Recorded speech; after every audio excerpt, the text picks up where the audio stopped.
Lewis, who has died at the age of 80.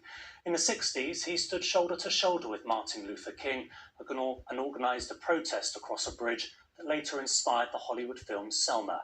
Rachel Younger looks back at his life. A giant of the civil rights movement, John Lewis was born in Alabama at a time when the South was still dominated by racial segregation. He soon joined the struggle to change that. His embrace of non-violent resistance met with repeated beatings and imprisonment.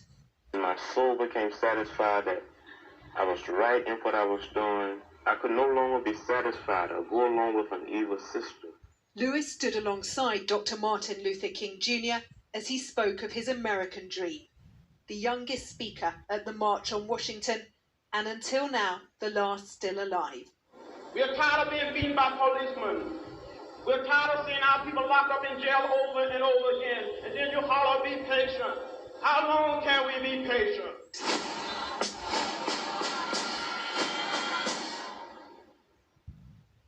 May I have a word? There's no word to be had. He was immortalised in the film Selma.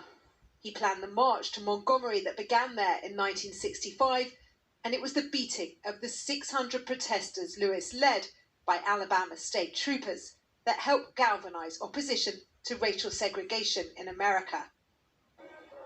50 years later, he returned to the bridge where it happened with his country's first black president, who told him he stood on his shoulders, saying today he not only gave all of himself to the cause of freedom and justice, but inspired generations that followed to try to live up to his example.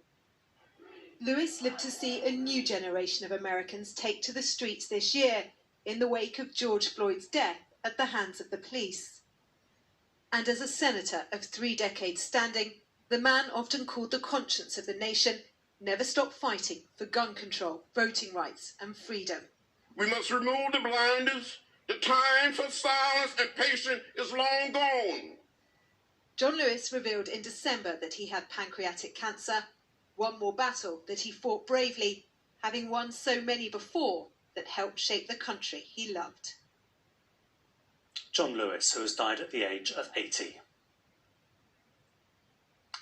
And finally, Buckingham Palace has tonight released the first official photographs of Princess Beatrice's wedding to her property developer husband.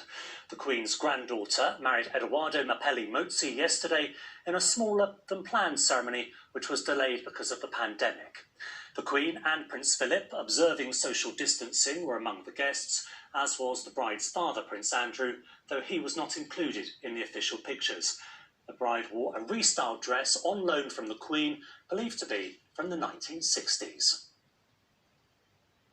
And that's the way it's looking. The weather is up next. From all of us here, a very good night.